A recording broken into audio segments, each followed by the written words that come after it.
You should hear what keeps him up at night. This is what keeps me up at night. I don't understand how my fellow Americans, I don't even understand how this election is close. And yes, I'm voting for you, but I would also vote for that wall over there. Well, he's half right. We do need a wall. You know, to keep out gang members, fentanyl dealers, human traffickers, and Anna Navarro. What's funny, though, is that Stern actually thought that was a compliment. Stern has become such a wussified sycophant, he doesn't realize that telling Kamala that he'd vote for a wall is telling her that he knows she's as dumb as one. Howard Stern's career was built on shock, revolt, and a pending existing quo, as evidenced by a shocking live broadcast. But instead of retorts or flames, Greg Gutfeld's attack on the king of controversy was met with awkward silence that spoke louder than words. Stern's progress was questioned by Gutfeld, who disclosed that it was a total sellout, that the rebel had gained control of the system, and that the unfiltered icon had lost the rebels in his own nation. But that's how Stern can call snacking with celebs at a fancy restaurant exhausting. Exhausting. Like he finished the overnight shift in a coal mine, or hearing Kat talk about her pets. Fair. But I get it, life is tough, especially when you've been cut off from the world for 2 years in a $20 million beach house. I mean, you have no idea how tiring it is walking all the way from the wine cellar to the tennis court and back. One example was the recent live television dispute between Greg Gutfeld and Howard Stern. After a cultural battle that went beyond a verbal sparring match, only one of the two media titans, who came from very different planets, looked like he still belonged in the stratosphere. While some television moments are watched and then forgotten, others are ingrained in popular culture, like a loud, fiery, and unavoidable meteor strike. But it is incredibly brave to take this stance after you've made $300, $400 million not being woke, right? Loving Donald Trump, exploiting the mentally ill, wearing blackface. Look at the crop of woke comics, whether it's Stern or Jimmy Kimmel, his BFF, Sarah Silverman, Joy Behar, Michael Ian Black. What do they all have in common? They wore blackface. And then they went woke. It's not a chicken or egg thing there. You know what order it came. So I call this BFR. It's blackface reparations. There's nothing in Stern's previous career that could withstand this modern witch hunt that he now embraces. So this is a form of restitution. Maybe he says, you know, if I'm woke too, the crocodile will eat me last. But they always do eat. But I get it. He flipped from populist to elitist because now he's with elitists. He once created shock radio and amassed a fortune and reputation by taking risks that no one else did. He was the fearless voice of rebellion and the unrestrained conscience of a generation weary of civilized society. Please remember to hit the bell button and subscribe to the channel if you like this video. Stern's name was synonymous with controversy, dissension, and unrest. Whether you loved him or not, you couldn't ignore him. Being a rebellious king has the drawback of becoming monotonous after a long time in power. Stern has seen a slow but fascinating transformation throughout the years. I will say this, Dagan. I thank God for Howard Stern because he does make me feel normal by comparison. Because I'm like the Fox recluse. I don't do anything. I don't go anywhere. But he makes me look like, you know, Pete Davidson on a... Yeah, he's a germaphobe. Like, his wife rescues cats. That's her job, apparently, her thing. But you can get toxoplasmosis. That's true. Cryptosporidiosis. AIDS. And no, you can't. No, but you can't get. But you can get. I mean, what are the chances I get that again? Like a lot of diarrhea related. Hollywood's elite is combined with a reticent celebrity interviewer and an opinionated stranger.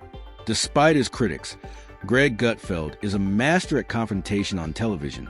Rather than being the fiery force he once was, the contemporary Howard Stern often comes across as a polished talk show presenter.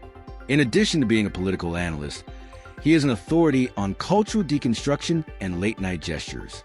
In his regular program, he combines sarcasm, comedy, and harsh remarks. Stern's brief appearance during one of Gutfeld's shows was swiftly converted into a targeted, nearly surgical takedown. Feld, however, did more than just question Stern's metamorphosis. He broke it, questioning the course of Stern's development and making fun of the man who previously flourished on chaos for now encouraging conformity from his rooftop studio. by attacking holy cows and lighting fires where others are scared to tread. Gutfeld has amassed an empire. On his radio show, Howard Stern defended wokeism, saying it's a compliment when someone calls him woke. Listen.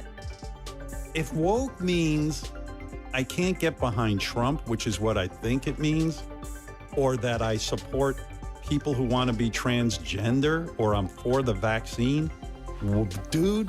This was no casual comment, to be sure. Gutfeld approached Stern and shared the event with him, warning him rather than making a legend. The message was clear. Once a daring iconoclast, Howard Stern has become the exact thing that disturbed Gutfeld in his own world. Selling out and joining the identical system you fought to overthrow is the cardinal sin. Rather than yelling or foaming at the mouth, Gutfeld cuts smoothly, like a surgeon with a knife.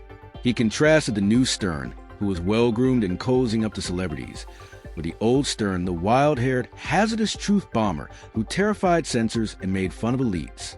At one point, he tore up a legacy that had been meticulously crafted on the foundation of rebellion, and was now on the verge of respectability, was crumbling silently and mercilessly. Here, the ridiculousness almost wrote itself.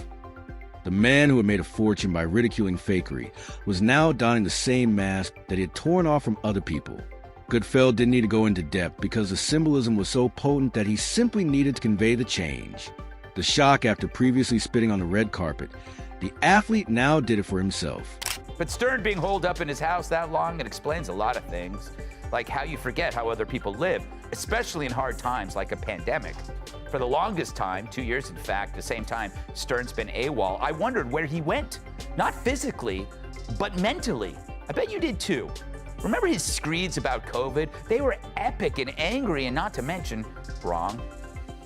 When are we going to stop putting up with the idiots in this country and just say, it's mandatory to get vaccinated? F them, f their freedom. I want my freedom. Suddenly, the man who had formerly worn disagreement as a badge of honor seemed obsessed with acceptance. Widespread approval and support from the business and film industries, the fact that his attack on Stern was not just another celebrity feud, but a generational denunciation was far more terrible. Gutfeld's program relies heavily on ignorance and turning holy cows into hamburgers. When one voice accused another of losing its spirit, there was a deafening silence in place of fireworks or Stern's own takedown. It was a powerful emotional and intellectual experience. It wasn't necessary for Gutfeld to dominate the discussion. The real triumphs were the instantaneous sense of something real and the fact that it struck so true to form. On this occasion, the audience witnessed in real time how Gutfeld depicted Stern as a specter of his previous personality. It struck a chord with everyone who had seen a once revolutionary voice wane into comfortable irrelevance, because it was caustic and chilly rather than loud and aggressive. This is true not only for people who admire either persona. This time it remained because Stern was the one who called everyone out. The two were no more clearly different from one another. Even when I watch them on Saturday Night Live with the where they have Maya Rudolph playing you, I hate it. I don't want you being made fun of. Oh my God.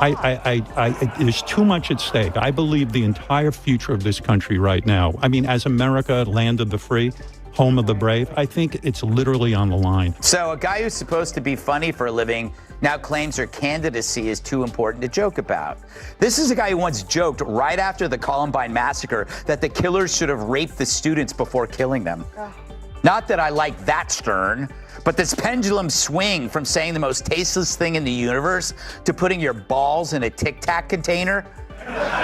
You gotta wonder what's going on here. It's striking that the king of the most misogynistic humor ever now turns into a breathless over a progressive, hopelessly shallow candidate. However, Gutfeld grew up in a time when social media takedowns and furious mobs were the new form of censorship. Instead of utilizing insults, jeering, or shock value, he trained to fight using sarcasm.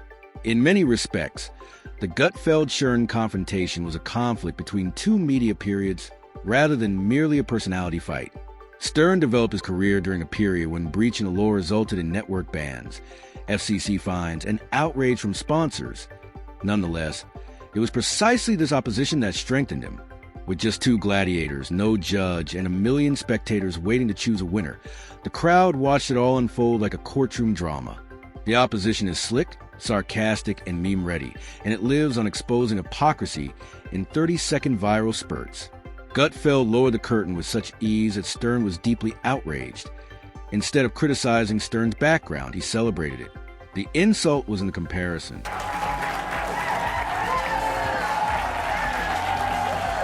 Happy Friday, America! Oh man, tonight is a special night. It's Feminine Friday, where all the panelists are women. Tonight we have Kennedy. Yeah! David McDowell. Pat Tim. And Janine Garofalo. A long way for a meat joke. Okay, I hope you had a good week. I did, and no thanks to Howard Stern.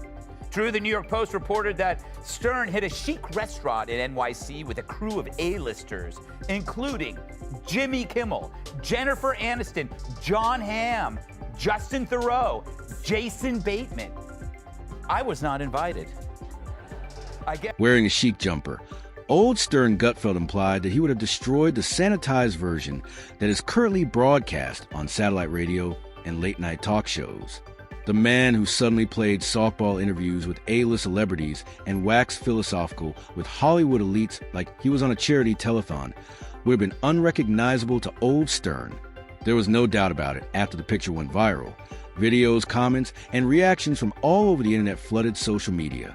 Gutfeld's video became viral because it articulated what many former Stern fans have been thinking for years, but had never voiced out loud. Rather than making preposterous assertion, it brought up more important issues, including whether someone could be a rebel for all time.